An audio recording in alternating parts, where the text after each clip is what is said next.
and thank you for joining the LodgeLink COVID-19 update. First and foremost, I hope that everyone, including your colleagues, family, and friends, are safe and healthy during this unprecedented time. Our employees are working virtually to help keep us safe while supporting our clients' needs. In fact, I'm coming to you live from my New York virtual office as we continue the lockdown here until May 15th. The theme for today's presentation is navigating a shifting landscape. Obviously, we're dealing with this pandemic and it's caused multiple travel-related issues, business closures, and challenges globally. As a result of this environment, our intention is to share the key data insights that we've collected from our customers, suppliers, and industry partners over the last month. As part of our commitment to you, the team wanted to share some of these best practices, trends, buying patterns, and finally, how LodgeLink can support your travel or crew accommodation issues you may be facing at this time. In closing, I want to say thank you. Thank you for spending a brief amount of time with us today. And we obviously thank you for your business. And I'm going to bring on Drew now to take you through the rest of the agenda and presentation. Drew, over to you. Thanks, Vinny. Thanks for the intro. Today we have about a 15 to 20 minute presentation prepared for you. Some of the things we're going to cover first, we're going to go through introductions. Second, we're going to go through some trends that we see in the market from the customer and from the supply end. We're going to talk about how LodgeLink is responding and what we're doing to help our customers and our supply. And at the end, we are going to finish with 10 minutes of Q&A. So moving to introductions. My name is Drew Farr. I'm Business Development Manager. I'm down here in Texas, focused mainly on the United States. We also have Miriam. Hi, everyone. I'm Miriam. I'm one of the customer success managers. Together, myself and Miriam make up the Hogan Bridge, and we also have a team of people to assist all of our customers from the booking all the way through billing process within LodgeLink. Not pictured here, we also have Chris Vatour on the supply side, and Scott Vigneault, you've already met, Stephanie and Vinny. So moving on to a couple of focuses that we have today. First, it's going to be accommodations. We're going to talk about what's happening in the market from a macro perspective, some of the adjustments that the hotels and lodges are going to make during this pandemic or are currently making. And secondly, we're going to talk about essential services. We'll give a quick overview of what are essential services between Canada and US and the differences. And many of our customers do fall under this category. And so they're continuing to work, and we'll look at what work is continuing and how our customers are adjusting during this time. And with that, I will pass this over to our supply manager, Chris Vatour. Thanks, Drew. Well, let's start with hotels. As you all know, with the emergence of COVID-19, there are related travel bans and physical distancing measures. And because of this, we've seen tremendous amount of hotel closures. The latest estimates are roughly 60% of properties across North America. And occupancy rates have plummeted, sitting around 20% in the US and 15% in Canada. However, many markets are actually below 10%. Now that said, hotels that are still operating are mainly accommodating first responders, overflow for healthcare workers, and customers that are working in the essential services sectors that we'll cover shortly. These properties are also seeing an increased demand for kitchenette suites, which allow guests to practice physical distancing and cook their own meals. Beyond that, the hotels are taking increased sanitary measures such as sanitizing stations, more frequent cleaning of common areas, and some properties are even pre-screening their staff. They're also taking physical distancing measures such as spreading guests out in terms of room allocations, closing common areas like lounges, breakfast rooms, fitness facilities, and pools, and providing bagged meals for takeaway. Finally, as you've likely seen if you've had to change any of your own personal travel plans lately, most travel suppliers from airlines and hotels are relaxing their cancellation policies, and we're working with them to communicate their policy changes for our customers. So for those of you who are in need of hotel accommodations, there are safe options available, and we can help you source them during this ever-changing environment.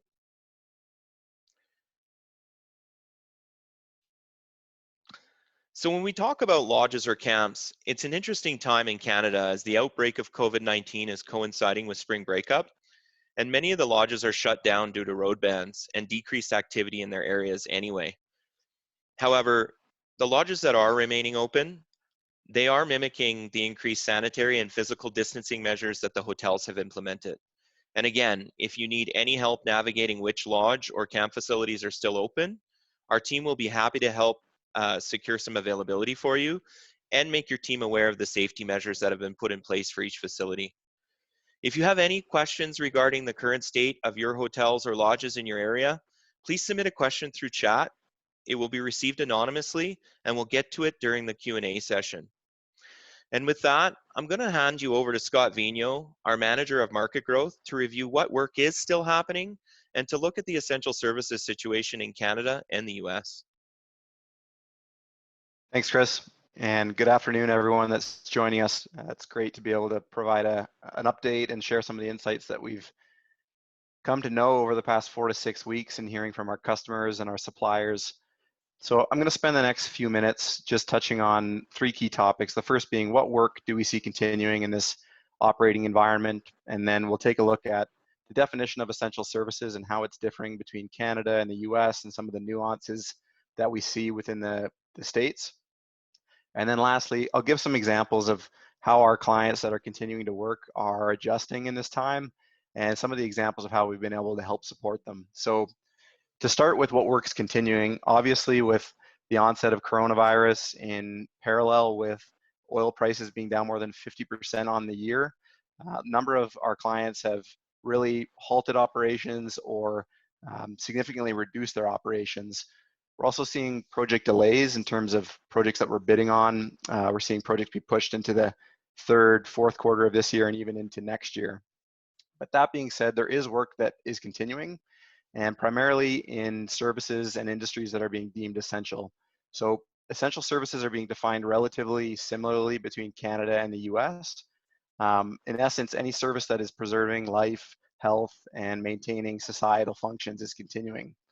These include functions performed by healthcare workers, your first responders, and in relation to LodgeLink and our client base, predominantly critical infrastructure workers. So these are your workers in the utility sectors, so those that are continuing to provide the essential power that we need to keep the lights on. So those working in the hydro sector, natural gas, oil and gas, the electrical networks, and also telecommunications infrastructure. Obviously today wouldn't be possible, this interaction wouldn't be possible if that work weren't continuing. On top of that, any workers that are providing essential goods like food and medicine, of course, that work is continuing. So on top of those definitions, there's also businesses that are deemed essential because they're a critical part of the supply chain for these essential services. And so this leaves a pretty broad network of groups and industries that continue to function, and many of them are customers of LodgeLink. So in terms of our customer base, we see work continuing in several industries, starting with the energy sector.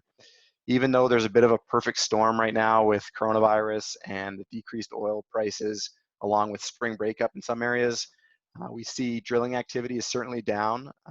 Companies like matting companies that are preparing for spring breakup and the work that will continue afterward are busy, as well as the maintenance work that's going on for critical pieces of infrastructure like pipelines, compressor stations. We see that work continuing to happen. In the telecom sector is another that we see work continuing. So maintenance work, service work, as well as new infrastructure builds that were planned long ago are continuing as planned in some areas. And then the last key industry that we see with our customer base continuing is the construction sector. So especially if the projects are critical pieces of infrastructure related to these essential services, things like dams, major pipeline networks, any sort of infrastructure related to hospitals or roads, we're seeing that work continue, as well as the mining sector. We're seeing work continue there as well. So there is work continuing. We're obviously dealing with a number of clients that continue to operate. We haven't heard from all of you, so if you would like to share how your work's being impacted, please leave us a comment in the chat today, send us an email, or give us a call. We're really eager to hear how your work's being impacted, and if there's any way that we can help you continue your operations by finding safe and affordable accommodations, we're happy to help. So to transition into essential services, we'll start with Canada. This is just a quick look at the 10 categories that the federal government's national strategy for critical infrastructure has defined. Mind you, these are advisory in nature. They're not mandated, so it's up to each provincial, municipal, territorial, and Indigenous jurisdiction to legislate and implement their response plans and define their own essential services. In Canada, we see the provinces staying pretty consistent with these recommendations. When we look at the US, they've defined their essential services a bit more narrowly, so they have 16 categories. Some of the differences, you see categories like energy, nuclear, as well as dams. They're defined a bit more narrowly compared to Canada. Those 3 categories would be defined within the energy sector. Again, these are advisory in nature from the federal government. It's up to the state, local, tribal, and territorial governments to implement their own response plans. So I have to emphasize that please stay up to date with your local, state, and municipal authorities. They'll be giving key updates in terms of what services are deemed as essential, and it's a very fluid environment with updates changing daily.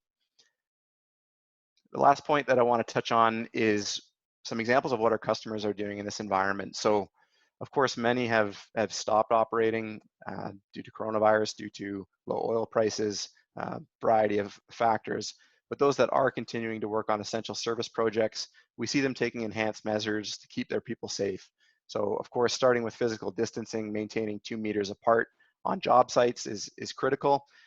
But there's some sites where it's difficult to do that. There's a lot of people on some project sites. We've seen examples on LNG projects in the Gulf Coast, significantly reducing their workforce to keep just the bare essentials in order to minimize the risk of spreading coronavirus within their workforce and further reducing productivity. So to combat that, some clients are implementing screening measures to test for coronavirus symptoms, again, to mitigate any potential spread on project sites. And then lastly, increased PPE efforts. These aren't new to most of our clients. Most are very well used to stringent PPE measures, but things like face masks, latex gloves, plastic gloves are being implemented as a further measure. And the last point I'll touch on is we've been able to help a lot of our customers in this current environment in terms of accommodations. We've got near up to the minute information from our brand partners, so we can make you aware of hotel closures, lodge closures. We've been able to relocate a number of clients into safe accommodations environments, and we can recommend those that have taken the extra steps that Chris mentioned in terms of sanitary and health and safety measures. And then lastly, there's some creative solutions that we're working on in terms of reopening vacant properties. As Chris mentioned, up to 60% of hotels have closed across North America. There are certain scenarios where we can reopen those facilities if we get to a certain threshold of occupancy. And Miriam and Drew will touch on those in just a minute.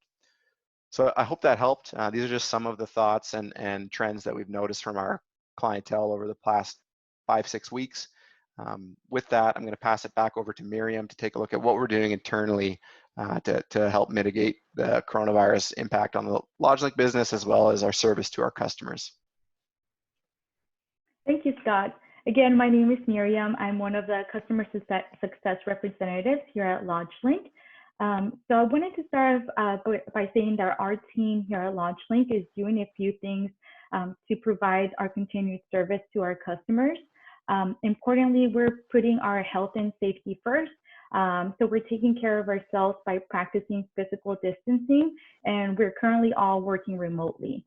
So even though we're working remotely, we are functioning at 100%, and this allows us to continue to provide our core services and features. And that does include a dedicated customer success representative. Our customer support and our online chat is still available. And we are available now. Our customer service team is available 24 hours a day, 7 days a week. So we now offer extended hours. We're also staying up to date by remaining in constant contact with all of our suppliers, our customers, our travel associations, and governments. And we are using these resources to try to paint a complete picture in this ever-changing environment. And we're using all of our resources and all of the information that we take to be able to pass on this knowledge to all of our clients. Lastly, we're finding creative solutions for our customers wherever we can, and that does include obtaining discounted rates from our suppliers. And we will actually be covering a few of those examples here in a minute. Here's a glimpse of some of our team members. As you can see, we're all working remotely. Hopefully you can see some familiar faces. And again, since we're all working remotely, we are still functioning as normal. All of our departments, from account management, customer success, reservations, billing, and even our product development team is still operating at 100%. So we are still, again, we are still continuing to provide our service. Our technologies do allow us to maintain those standards that we have provided before. So again, that includes the extended 24 hours a day, 7 days a week customer service hours, and they're available by phone and also by live chat. You will still have access to our reporting platform, which can be accessed through your LodgeLink login. You also have our billing team working to be able to provide our consolidated invoicing, and our supply team is also working on getting negotiated rates for all of our clients. Again, our product development team is still busy working on enhancements to the platform, and we're working forward to sharing some of those new updates with you soon. Our team is trying to stay up to date as much as we can. We're staying up to date with our suppliers in the key regions where we offer coverage. We're currently working on expanding coverage all over Canada and the US. In Canada specifically, we continue to add properties in BC and Ontario markets. And then the US, we are trying to expand in multiple states. So we're just trying to go all over the country and get more supply there. We're also working on continuing our integration with Sabre GDS. This allows, with the connection integration with Sabre GDS, it allows us to be able to provide real-time availability and pricing for hotels. Currently, we have 90% of our properties and hotels loaded onto GDS. So that covers a big part of our supply that's available through LodgeLink. If you ever go into LodgeLink and you see a property that's not on the platform, please let us know, and we will work with you can either contact your customer success representative or our accommodations team, and we will do whatever we can on our end to be able to add that supplier onto our platform. Now I'm gonna go ahead and send things back to Drew. Thanks, Miriam. So I'm not sure where LodgeLink falls within the essential services, but we understand here at LodgeLink that our clients certainly consider us essential. And with that, we are creating creative solutions with our customers. One of those being, we've identified customers that have large crews working in areas where there might be hotels or camps that have shut down. And so our supply team can identify properties that would potentially reopen just for them if we can maybe hit a 30% mark and fill their hotel up to a 30%, and get a great rate. It's more of a controlled environment. Essentially, it would be their private camp or hotel while they continue to work. Another solution that we're working is with our aero travel department. We are booking discounted airline flights for customers that have usual destinations. We can secure cheap rates, very low rates right now, but very minimal risk because of the cancellation policies that we have. And so if you have clients if you have employees that will be traveling eventually once we open back up, it's a good time to book those flights now. And of course, we're always adding coverage at the client's request or potential clients. Very proactive at identifying future hotel needs, securing those properties and rates. I know that Vinny and Chris are working with Hilton to get nationwide properties loaded in. And so we're consistently being proactive and making sure our clients have places to go and stay throughout this pandemic and beyond. Also, in terms of duty of care, we have relocated several clients due to closures of camps or hotels. And so there's always an open line of communication that's between our clients and the suppliers to make sure we understand, all the parameters involved. How far are they willing to drive? What is the budget? And what exactly do they need to make sure we're meeting those needs? So in summary, what have we learned? Accommodations, updated processes and procedures, including heightened sanitation, and Chris touched on increased flexibility on cancellation policies and no-shows, communicating that with us, and we're able to work with these hotels to get those waived. From essential service standpoint, set by the guidelines are set by the governments of the United States or Canada, including critical infrastructure, anything required to preserve life, health, basic societal functioning, and this obviously varies by jurisdiction. From a customer standpoint, what are our customers doing? All the essential services are continuing to work. This may mean they're using skeleton crews to be more efficient and using social distancing and maybe extra screening and things to make sure all of these people are safe when they come back from hitches or weeks off when they've been around other people, to make sure they go through a screening process when they do go back to the job site. And then finally, what is LodgeLink doing? Miriam mentioned 24/7 customer service. We're here all the time helping our clients, and we're providing the excellent customer service we always have, and continue to partner with our clients to secure alternative facilities if there is that need. We do want to respect your time and just simply provide a brief update. Before we do continue to the Q&As, I just want to reiterate that we're here to help with any of your travel-related needs during the COVID-19 pandemic and beyond, so please feel free to reach out to us. Here on the screen, you will be able to see the contact information for our support team. Again, they are available 24/7. And then here on the next few slides, after the Q&A, we will show you Drew and I's direct contact information. So again, if you have any questions, please let us know, and you'll have our contact information. And with that, we will jump into the Q&A session. Great, thanks team. So if you haven't already, please enter your questions into the chat and we'll get to those in a minute. We do actually have a few questions that were submitted in advance from some of our clients that we'd like to cover first. So the first one is, are hotels and lodges updating pricing to reflect the current market? I can answer that. Well, honestly, it's market dependent. So in some of our primary markets where the hotels market is saturated, meaning there's tons of hotels in those markets, of course, they're having to drop their rates to compete for the lower volume of business. But there are a lot of secondary and tertiary markets that only have a few properties, or maybe their competitive properties have shut beside them, so the demand is still there for that specific property and they've kept their rate. What I would suggest is to reach out to your customer service people, your business development manager, and ask for the specific market that you're looking at. Great, thanks Chris. The next question is, how do I know what facilities are available to book? I can answer that one. Right now, with the state of everything in the United States, particularly, me and Vitur are working directly with our clients. When there's a need, we take emails directly.